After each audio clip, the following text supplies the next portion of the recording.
में जब दिया लगाओ और मंदिर में जब दीप प्रज्वलित करो,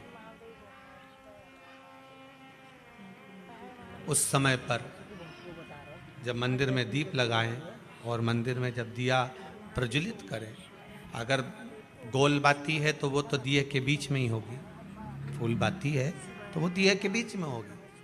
और मान लो अगर लंबी बाती लेकर गए हो, लंबी बाती को लेकर पहुंचे हो, तो अगर दीप लगा रहे हो, कामना रखकर लगा रहे हो कि मेरी ये कामना है, तो वो दीप का बाती का मुख अपनी ओर रखना, पर कोई कामना नहीं।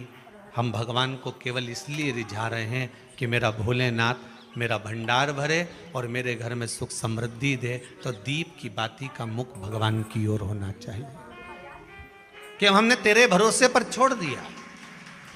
अब हम किसी से नहीं पूछेंगे कि हमें क्या करना है, ये दीप की जो बाती का मुख है वो आपकी ओर है। अर्थात मेरा जो जीवन है, मेरा जो संपूर्ण परिवार है, मेरा जो कुटुंब है, मेरा जो कबीला है, मैं जिस घर में निवास करती हूँ, मैं जिस घर में रहता हूँ, उस घर का संपूर्ण कारभार सब तुम्हारे भरोसे पर है। तो बाती का मुख कहाँ हो गया? भगवान की ओर हो गया। बाती का मुख फिर भगवान की ओर। पर ज्यादातर लोग दिया जो लगाते हैं ना, वो अपनी ओर बाती करके ही लगाते हैं। मतलब इनकी कामना चलती ही रहती है 24 घंटे। कुछ कुछ कामनाएं इनकी जागरूक रहती है, इनकी कामनाएं निरंतर रहती है। पर उस बाती में जब आप अपना संपूर्ण परिवार, संपूर्ण अपने परिवार का दुकान हो, धंधा हो, व्यापार हो, व्यवसाय हो, चाहे आप जितना भी कार्य कर रहे हो, फैक्ट्रियां चला रहे हो, वो सब अपने भगवान के भरोसे पर दे दिया, भगवान की ओर दे दिया। तो इसका मतलब ये नहीं है कि बाती का मुख भगवान की ओर हो तो तुम भगवान के बिल्कुल करीब में ही बाती का मुख कर लगा दो और भगवान को मालूम पड़े चोट लग जाए, ऐसा भी नहीं। जब भी दिया लगता है, आप बहुत ध्यान देना महाराज, अगर भगवान जिस स्थान पर बैठे हुए हैं, अगर दिया हमको रखना है, भगवान जहाँ विराजमान है, दीप जब भी रखा जाता है भगवान के सामने, तो अपन जहाँ विराजमान है उससे भगवान और अपने बीच में कम से कम 2 बीता की दूरी तो होना ही चाहिए, जिससे भगवान को भी चोट ना लगे, भगवान को भी घात ना लगे।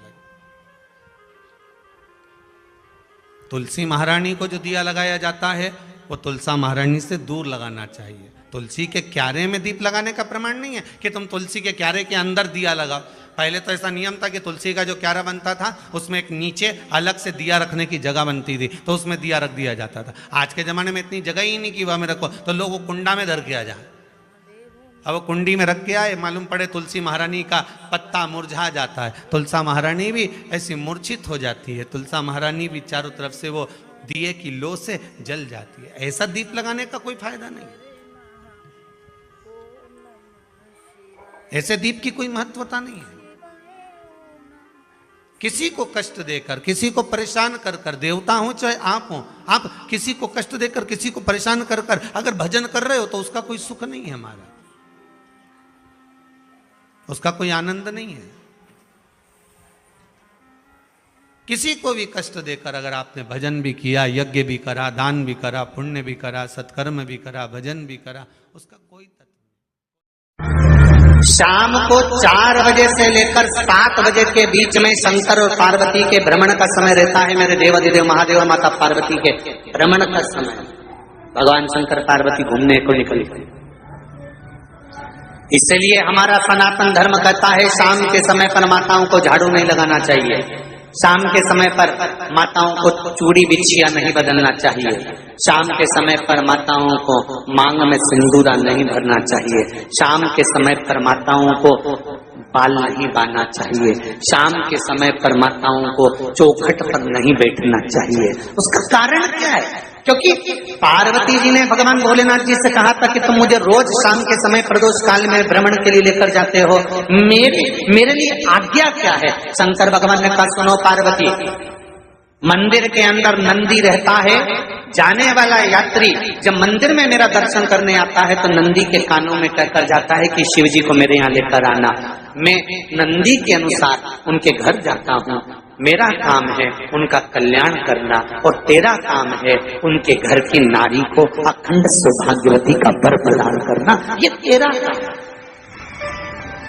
तब पार्वती माता ने कहा अखंड सौभाग्यवती होने का वर मैं तो दे दूंगी, पर उस समय पर माताएं चूड़ी बदल रही होगी, हाथ से चूड़ी निकाल रही होगी तो मैं वर कैसे दे सकती हूँ, मांग भर रही होगी तो मैं वर कैसे दे सकती हूँ, उस समय पर चूड़ी बिछिया बदला जा रहा होगा तो मैं वर कैसे दे सकती हूँ, उस समय पर झाड़ू लग रही होगी तो मैं लक्ष्मी को वहां कैसे भेज सकती हूँ, आप बताओ। तो शंकर भगवान ने कहा प्रदोष का समय एक ऐसा समय होता है, शाम का समय ऐसा होता है जिस समय पर केवल शंकर और पार्वती की आराधना का समय होता है। हम तो कई लोगों से कहते हैं अगर आपके यहाँ संपदा नहीं आ रही है, बहुत मेहनत कर रहे हो, फल नहीं मिल रहा, कहीं नौकरी, कहीं सर्विस या कहीं व्यापार या व्यवसाय में कहीं तकलीफ आ रही है, हम सबसे कहते हैं शाम का समय पकड़ लो, शंकर जी के मंदिर में दिया लगाना प्रारंभ करो। शिव मंदिर में अगर दिया नहीं लगा रहे हो तो बेलपत्री के पेड़ के नीचे दिया लगा। बेलपत्री और शंकर जी के मंदिर में दिया नहीं लगा रहे तो शंकर जी के मंदिर के बाहर चौखट पर दिया लगा। इतना भी नहीं कर सकते तो अपने घर के बाहर अपने द्वार पर दिया लगा दो और शंकर जी के नाम का श्री शिवाय नमस्तुभ्यम बोलकर शंकर भगवान को याद कर कर अपनी कामना कर कर बाबा का स्मरण कर कर पंचाक्षर मंत्र नमः शिवाय, षडाक्षर मंत्र ओम नमः शिवाय, द्वादशाक्षर मंत्र ओम नमो भगवते वासुदेवाय, जो मंत्र तुमको याद है उसका स्मरण कर कर लक्ष्मी हो चाहे नारायण हो चाहे राम हो चाहे कृष्ण हो स्मरण कर कर शाम के समय बाहर दिया लगा दो, दरवाजे के पास लगा दो, वो सुनेगा जरूर, आएगा तो उसका वेलकम जरूर होगा और वो कुछ देकर जरूर जाएगा। नियम तो बनाओ, उसकी चौखट पर जाकर कहना है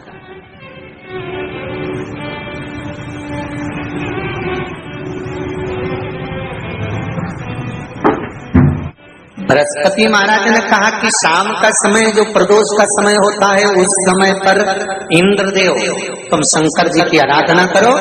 शिव आराधना से शंकर जी जो मार्ग प्रशस्त करेंगे, शिव आराधना से जो शंकर जी कहेंगे वो तुम करना, ठीक है।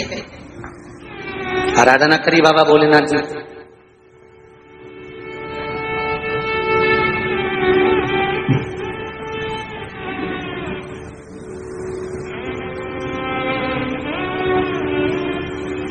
मालूम नहीं था इंद्रदेव को, बृहस्पति महाराज ने प्रदोष की महत्वता समझाई तो प्रदोष का समय जानकर शंकर जी पर 7 बेलपत्र प्रदोष के दिन इंद्र ने समर्पित कर दी बिना सोचे। कितनी बेलपत्र? 7। प्रदोष का व्रत करो चाहे ना करो, मंदिर में चढ़ी हुई बेलपत्र को उठा लो,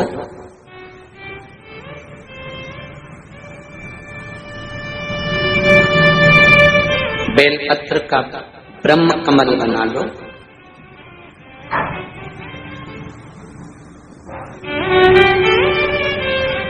ब्रह्म कमल का मतलब होता है डंडी बीच में रहे, आसपास पत्तियां रहे।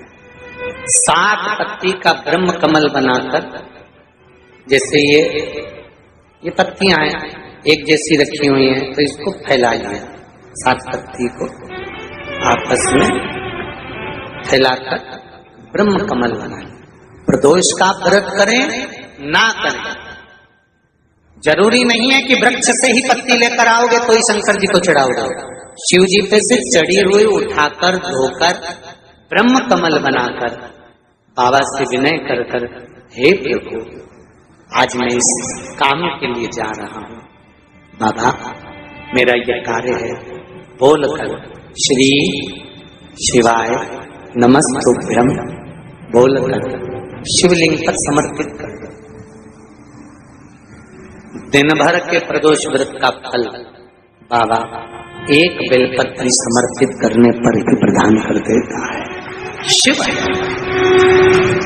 प्रदोष व्रत कर रहे हो उससे बढ़कर कोई प्रसन्नता नहीं, पर नहीं कर रहे तो प्रदोष के दिन या 12 महीने शिवरात्रि आती है, श्री शिवाय नमस्तुभम, हर हर महादेव। कैसे हैं आप सभी लोग? आशा करती हूँ आप सभी बहुत अच्छे होंगे।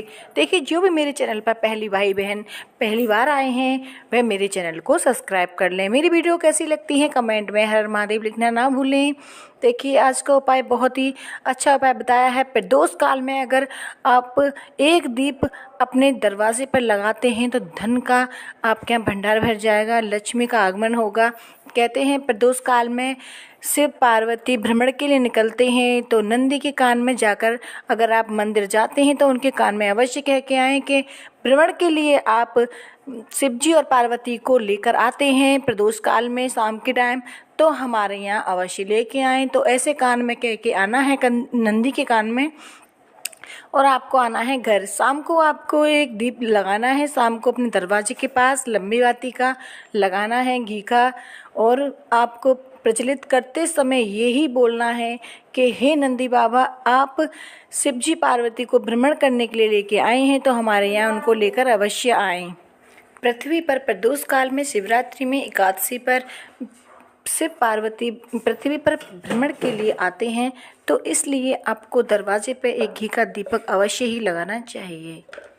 इससे आपके यहाँ धन में बरकत होगी, आपके यहाँ धन संपदा खूब बढ़ेगी, कोई भी कष्ट बीमारी नहीं रहेंगी। आपके धन संपदा की जो भी कमी है वो कमी पूरी होगी।